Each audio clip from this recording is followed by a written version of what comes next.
So, is this a big camera or a little camera? Depends on your point of view, your perspective on things.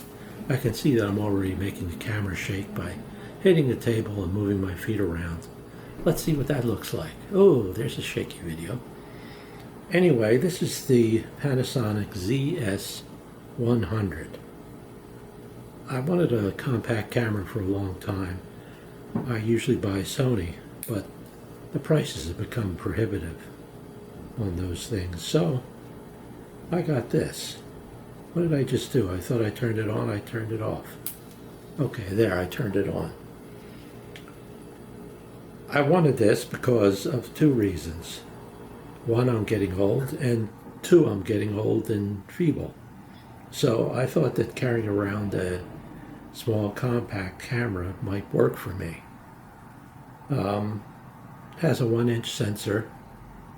That doesn't bother me too much since I've used a lot of tiny sensors in the past, and the software is becoming the more important thing in cameras than just about anything else. The software can help your photos out. It can do almost anything these days, and most cameras are equipped with really interesting, good software that will help turn you into a photographer when you don't have a clue about what you're doing. Anyway, I do have a little bit of a clue about what I'm doing. Not to say that I'm the greatest photographer on earth, although I probably am the greatest photographer on some other planet, but maybe not this one. With that said, this camera has a great number of controls that you can use, stuff that you only had on professional cameras as little as maybe 10 or 15 years ago. There are all sorts of features you can choose from and all sorts of controls. The controls on this one are small, of course, because it's a small camera, but that doesn't mean they're not powerful. Again, you have to go back to the software and see that the technology is very powerful, and the technology is what makes a camera powerful these days. You have to have the usual photographic tools at your disposal, and that's done a little bit more easily with these advanced technological cameras.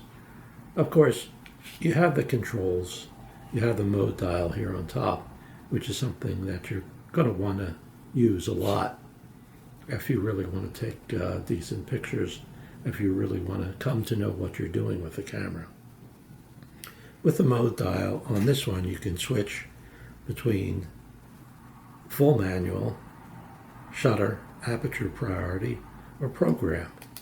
Then you have intelligent auto, you have artistic choices, all sorts of little things with dynamic monochrome, soft focus, blah, blah, blah, blah. These are things that are your own personal choices. And if you learn to use them and learn what they are, then you can create some interesting looking photos just by pressing a button, because this is touchscreen. Oops. Expressive, that's something I switch to now. Expressive, retro, old days. What's the difference between retro and old days? I'm not sure. High key with contrast that goes crazy. Low key with contrast that goes crazy the other way. Sepia, which again is an old looking thing.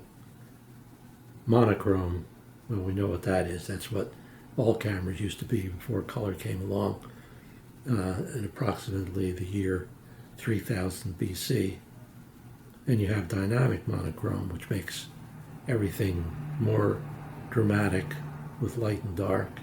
You have rough monochrome, which makes everything look like old black and white.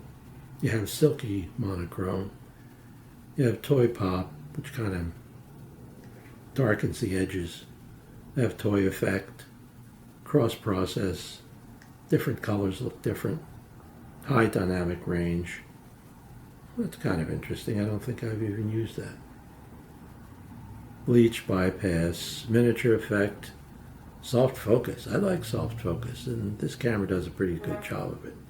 Fantasy, star filter, it makes little stars. Sunshine, it puts fake sunshine in your photos, so you can make it look like the sun is shining when it's not really. And 1-point color. You can choose the color you want in your photos to keep. It doesn't create colors for you. If you want red, you put it on red, and if there's a red flower, the red flower will be red, and everything else will be monochrome. So that's kind of fun. Oh, dynamic monochrome. Let's set it on that. Then you have scene.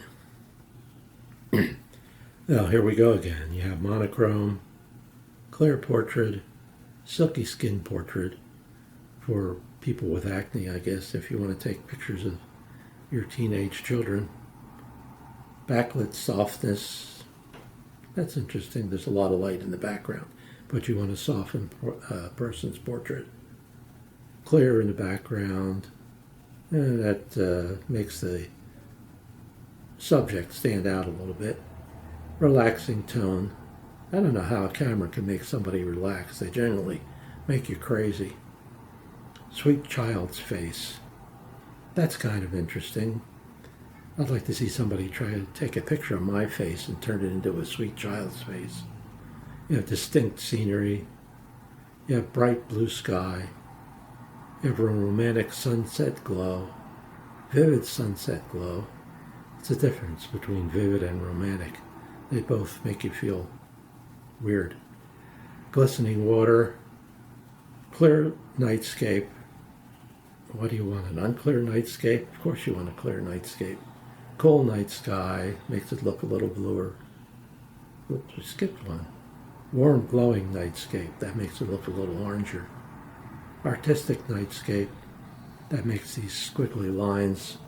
When traffic goes by slow, it makes lines instead of stopping the action. Glittering illuminations, another star effect. Clear night portrait. Again, why would you want a fuzzy night portrait? Soft image of a flower. That's very specific. What's next? Appetizing food. Who wants to take pictures of pukey food? And then there's cute dessert. Oops, missed one. Freeze animal motion. That just stops the motion. Clear sports shot. Monochrome. We're back to monochrome. Let's set it at that. Then there's panorama. That's when you take the camera, push down the shutter release and move it like this, and it takes a long, thin photo. It's kind of a lot of fun to do that. My voice is getting groggy. Excuse me. And let's see. No effect. Expressive.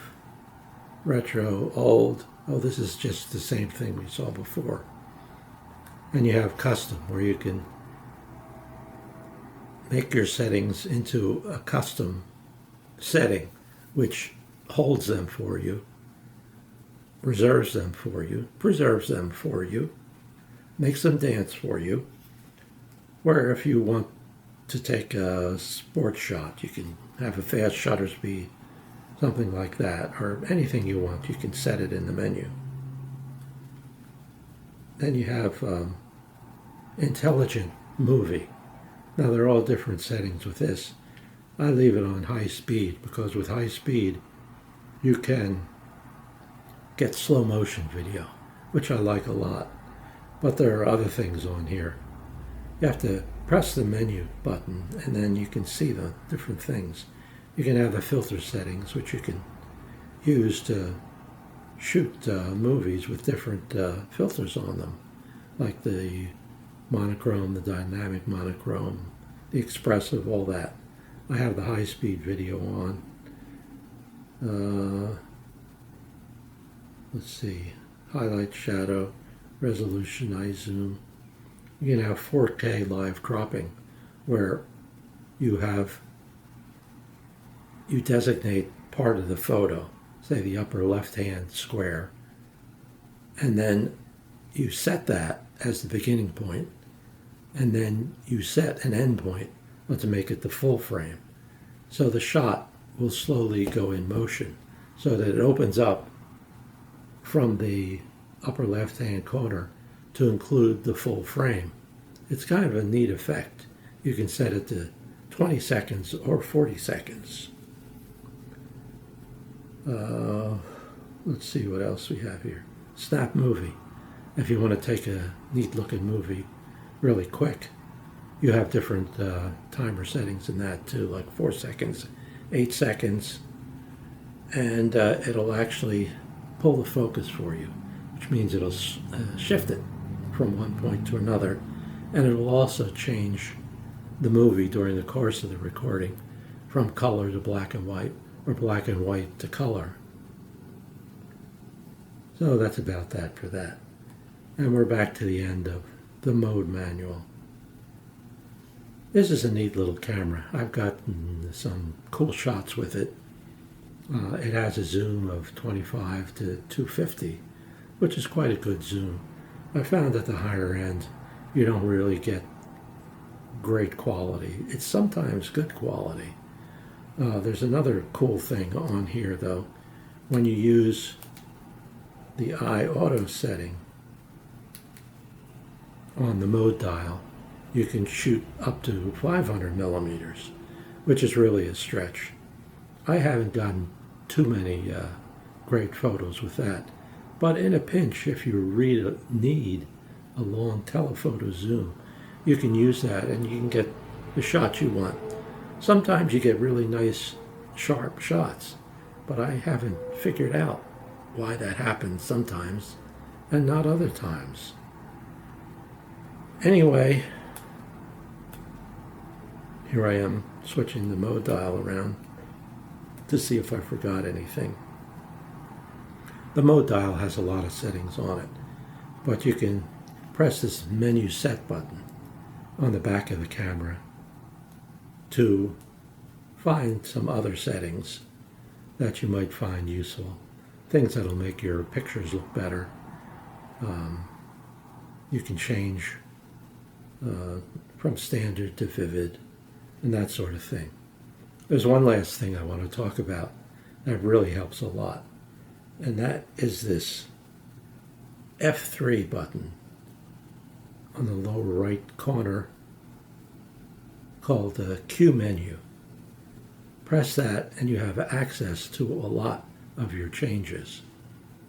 I have it here set on AVC HD movie, but you also get 4K movie with this, MP4 4K 30p.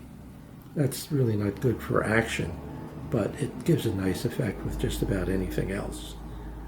You can change your aspect ratio. I have it on 16:9, but you can do 4:3, 3:2, and 1:1.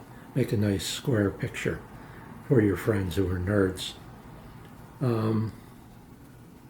And let's see what else they have. Autofocus single, I like it on autofocus continuous, but autofocus single is useful if you just want to take one picture and make sure your focus doesn't drift. I have it on 49 area focus, but you can change it between face eye detection, tracking where the focus will follow a moving object, 49 area, custom multi, which has different areas you can move to, one area, which is generally center, and then